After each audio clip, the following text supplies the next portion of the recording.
Hi, welcome back to Wrestling Fun with Father and Son. I'm Father Matt, and this is Son, Guy. and this is our AEW's Explosive Elite Review. AEW 22nd of the 7th, 2020. Back to a Dynamite format this week, Kai, because for the last couple of weeks I've had sort of like pay-per-view type Dynamites, one being Fighter Fest 2 weeks in a row, and the other one being a Fight for the Fallen. So without further ado, we had a really quick start on this week's Dynamite. Start off with Cody doing a TNT Championship Open Challenge against... Eddie Kingston. Yep, he come out, does a bit of promo. He's a sort of 18-year-old veteran from the indie scene. I've never seen him, to be honest, but to be honest, I'm not versed on indie wrestlers. He sort of baited Cody into making this a no DQ match. And Cody, I thought, did another rookie mistake. He's been doing a couple of rookie mistakes recently. He sort of turned his sort of back on him, and so Eddie got the jump on him very early. There was a little spot where it looked like Eddie Kingston tweaked his knee. Whether or not that was real or not, I don't really know, but he sort of portrayed it as being quite real, so I'm wondering if he did actually hurt himself during this match. He gave Cody some really hard shots as well.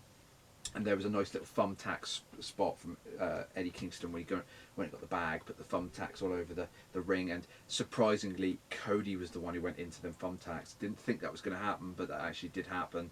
But in the end, it was Cody Rhodes who made Eddie Kingston tap out with a fatal four, figure four, not fatal four, figure four leg lock.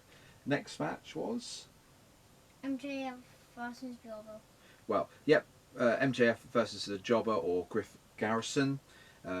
Again, MJF come out and done one of his heelish promos, basically saying he didn't know who this guy was, why is he wrestling him, that sort of gist of the promo. He then decided to basically decimate this guy, and then halfway through the match got on the mic again and said, "I'm undefeated, say it." And in the end the guy did say it, but in the end it was MJF who picked up the win, so not really anything to really write home about there.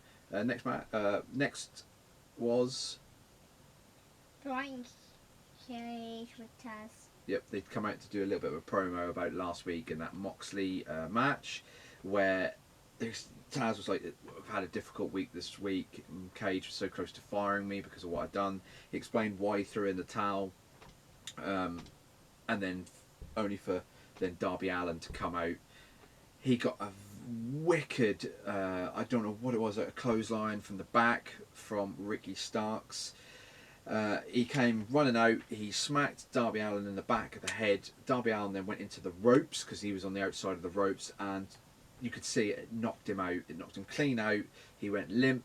He didn't move for a few seconds, only for then Ricky Starks and Brian Cage to sort of attack Darby Allin, and it looked like Brian Cage was about to hit Darby Allin with his skateboard, only for then John Moxley to come through the crowd with his barbed wire baseball bat. So you can see that there's going to probably a tag team match there somewhere down the line, probably a stipulated tag team match as well. Next we had Young Bucks versus Butcher and the Blade 4 counts anywhere. Yeah, we started off this match with the Young Bucks looking for the Butcher and the Blade. They ended up in a kitchen where they sort of brawled in this kitchen. It spilled out into the sort of arena stadium area, and then they went to the ring and they did a lovely little spot with two tables on the entrance ramp with Butcher and Blade on them, and the Young Bucks jumped off, and that's how they got the win. This was a really good match. I thought this is one of the match of the nights. It was just nice to have that sort of element to it. Butcher and the Blade, to be fair, aren't that great as a tag team in my opinion, but this sort of made them look a bit better because they had this sort of element to it. Next it was Diamante versus Ivelisse. Again, not much to this, to be honest. Diamante got the win. That was all to really say. Next match. Five versus Hangman Page. Yeah, partly through this match, the Dark Order came out to sort of cause a distraction to Hangman, only for Hangman then to get the win. After the match, Brody Lee with Colt Cabana come out and did a promo where they're trying to kind of recruit Hangman, who basically said no, thanks for the offer, but no. The Dark Order minus Brody Lee and Colt, because they went to the back. The remaining members of the Dark Order got in the ring and attacked Hangman Page, only for the FTR to come out with a beer cooler. They threw that at the Dark Order, and then very late to the party came Omega. So they're still hinting that there's going to be like a heel twist here for Kenny Omega somewhere in the future. But we'll have to see what happens. And then we get to the main event, which was... Jurassic Express versus Jericho and Hager. Yeah, and also Santana Ortiz were with Jericho and Hager. They kept saying about the jacket. He's still sporting that jacket, still orange stained from last week. Marcus Stunt was at ringside for the Jurassic Express. He got involved in this match a couple of times, but the referee was distracted. But what happened in the end? Was that this masked person from the crowd, he was in the crowd all night, came over the barrier. Sir Pentago, I think that's what they called him. He then attacked Luchasaurus as Jericho had him in the ring against the ropes.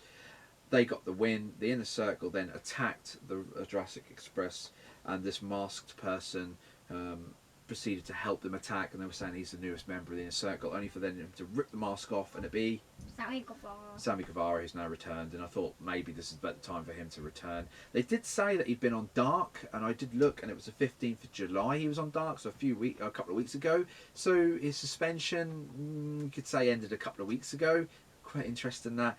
Only for then him to get involved in the attack.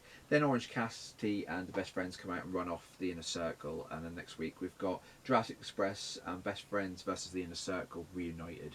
So let's say again, there was an okay Dynamite. It had its moments. I wouldn't say it was a stellar Dynamite by a mile at the minute, but it did have some quite interesting points. Obviously, like we say with Sammy Guevara coming back, there's a little bit of filler with MJF and that women's match and Cage as well. But we'll see what happens in the future with all this, that, and the other. So, what do you think of Dynamite, Kai, this week?